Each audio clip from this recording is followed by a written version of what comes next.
Hello everybody. Today I have a slideshow for you that is going to introduce a couple of elements on Microsoft Word that can help you edit your paper. Editing your paper should almost take as much time as writing your paper in the first place. You really want to go through all of the fine points and go through it with a fine-tooth comb to find any errors, whether it's in spelling or grammar, that could cause someone reading your paper to think that you're not being as professional as you could be. You don't want to have any added distractions. You just want your ideas to shine. So I want you to bear with me. Some of you will know all of these tricks and so much more.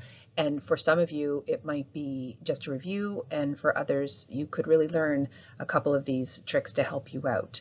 This is just the basics. There will be much more that you can do to polish your paper, but we're going to start here. So let's get to it.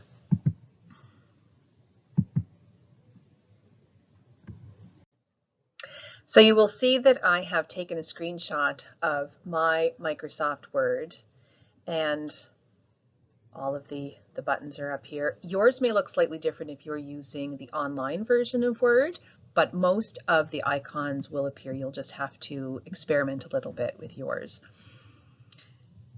Most of our professional writing will be typed. Very few of you will be handwriting any of your professional writing, maybe if you're doing a quick estimate for somebody, but for the most part, we're going to be typing everything. And this helps us. It helps everybody. If you've got bad handwriting, everything will be clearly typed. And it also helps us to edit our work and to make sure that we're passing along the best work we can, putting our best foot forward. And so it could be emails or reports, record keeping, meeting minutes, and estimates. Word, Google Docs, a different word processing software, they mostly have the same tools. And so just poke around with whatever you're using. I will be using Word because most of us have Microsoft Office.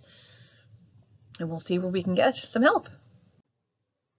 So the first tip or advice whenever you're writing something is to just write it down at first. Don't think about all of the editing that you may have to do. Don't stop your flow or your train of thought. Get your work down on paper.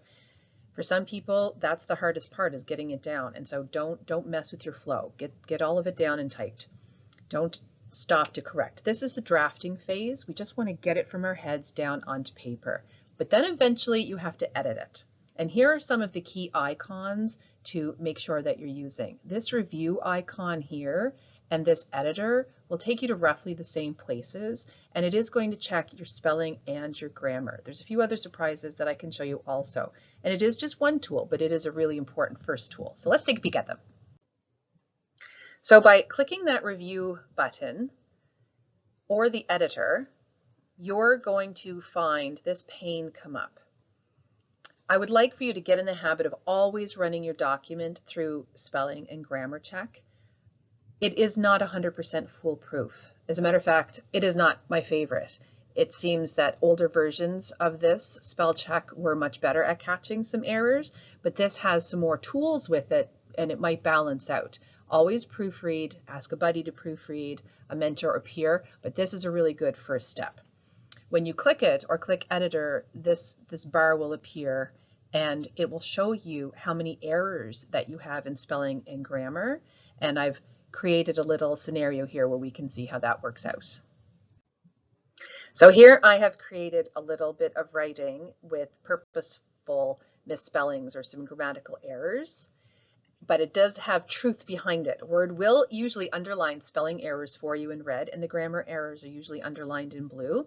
And then I started misspelling things. If we want to check our spelling, Word's editor can help. Not always. We are going to address that later. For now, let's see what word we'll pick out. Maybe it will show some punctuation problems. Maybe it won't. This really is an experiment.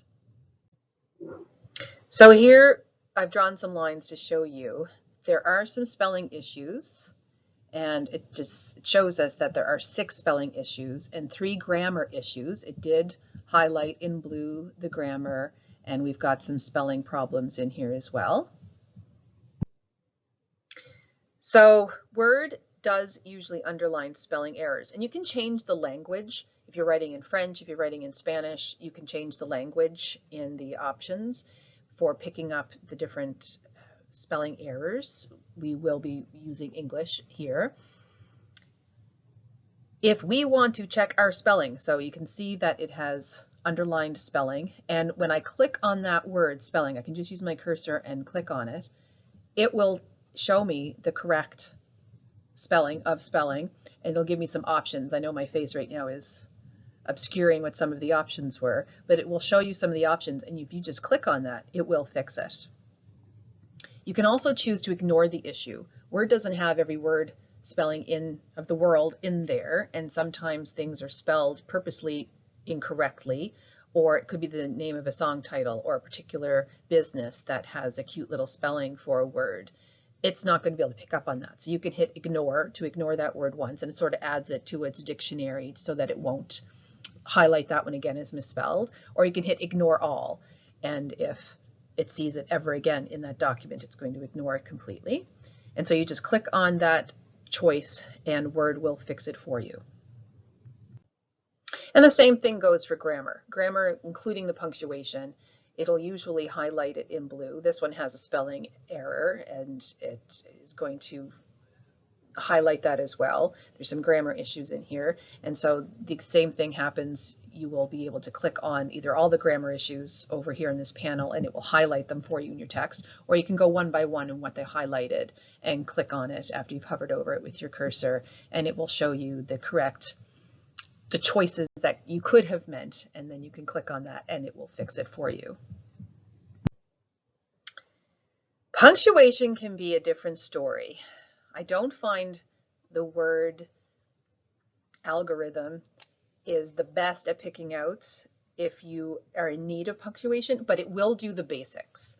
And so for now, let's see what word will pick out. I put a comma here. Maybe it will show punctuation problems with a question mark. Maybe it won't. I've got a semicolon in here, but there's extra spaces. And then I just randomly capitalized this I and it, and we see what it picks out. We can have either one of these be correct. And we're going to be learning or have learned already about comma usage and making simple sentences more complex for sentence variety. So you'll have to play with Word and see what it does pick out for you to be changing. Just be a little wary and be aware of that it might not catch everything with punctuation, and to lean on other people or run it through Grammarly or something, a different piece of software that you're more familiar with, just to check for that punctuation. So both of these would be correct. For now, comma, let's see what Word will pick out. Semicolon, because I'm attaching two sentences together that could normally stand on their own. Maybe it will show some punctuation problems, period. Maybe it won't, period. It will be an experiment. It didn't pick out anything here. You'll see that there's no blue lines. For now, comma, let's see what Word will pick out, period. Maybe it will show some punctuation problems, semicolon. Maybe it won't, period. It will be an experiment. So it didn't pick out anything in those two sentences because I knew how to use the punctuation properly. So we'll have to test this out. We'll have to work with it and see what happens. Now here is where it gets tricky when it comes to proofreading and having Word and other software do a spell check for you. It can only show you words that are spelled incorrectly. It's not going to highlight for you words that are spelled correctly but aren't being used properly, because there are lots of homophones in probably any language, but in English, there are words that sound alike, but they are not spelled the same and they don't have correct usage. So I threw in a few here. Word can only show you mistakes in spelling if the word is misspelled. If you choose a word that is the wrong word but correctly spelled, Word is not much help. So they are in red there. I highlighted those in red, not Word, to show you that I have used words that sound right, EWE, the female sheep, instead of YOU, you. Choose, CHOOSE versus chewing. And it didn't pick them up. Picked one up. But there are 4 errors. This is how below it should have looked. Word can only show you mistakes in spelling if the word is misspelled. If you choose a word that is a wrong word, but correctly spelled, Word is not much help.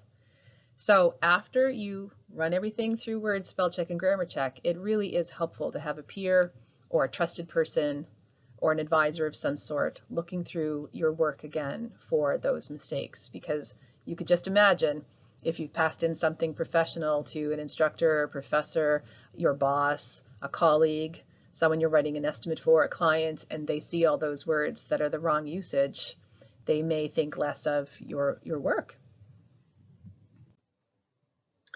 So we're almost at the end here, and I wanted to show you what the online version of Word looks like. So when you go into your Microsoft 365, and I believe that they're keeping that term. I know they're switching a few icons around, and they're moving from Office to Microsoft 365 as far as the terminology goes. But regardless, your ribbon here may look a little bit different, but you're still going to see familiar icons. And so when you click on editor, you're still going to have spell check. If you clicked on review, you could see spell check and grammar check and word count and things like that. I also want to show you that further down the editor, after spelling and after grammar check, there are a few other tools as well. You could have it allow it to check for clarity for you. It's not perfect. It is an algorithm after all, but it can see if there are phrases that you can replace with something else to help with your clarity. The same with being concise. You don't want someone rambling on and on in their estimate or in the abstract for their study or in the directions for building something. You have to be concise and precise. Well, it'll tell you if you're being too wordy or if you've added too many phrases that could just have been taken out for a better product. If you're being formal enough, the way that you talk on a Saturday with your friends is not the way that you would word something in a document that's for a professional purpose. And so it could talk about, is it too casual? Is it performing well on a professional level? Is it business-like? And there are so many there that you probably won't ever use, but they are there at your disposal depending on what you need to be writing. So we're going to be practicing a lot with the editing process because of the importance in it. A lot of people do have difficulty with putting their ideas down on paper, but just as many or even more have no trouble getting their ideas down on paper. But is it the best job that we could do? For instance, when I was doing my master's, I've been teaching at that point for a long time, and I should have been able to have a really professional looking product. And when I didn't know APA formatting though. I think you at the college use IEEE. We at a high school might use MLA style guide and formatting. And I wasn't familiar with UNB's APA formatting. And I had a lot of errors. I'd never seen that much red ink. And my professor had to call me and help me through that and figuring out how to edit the way that they needed to edit. So from then on, almost everything I wrote, if it took me an hour to write it, it might take me an hour to edit it and make sure that I have everything just right. And for some purposes, you can understand if you were in chemical engineering, if you don't have if you have an error in an amount of something, well, that could be disastrous. If you are measuring, measure twice, cut once. If you are measuring something for any of your building projects and it's not edited properly and you had a wrong measurement, that could be disastrous. So it is a process that can be time consuming and it could be the boring part of writing, but it might just be the most important part of writing. And so I hope that all of our editing exercises throughout this applied writing course helps you to create that better product. And I look forward to helping you along with that. Thank you.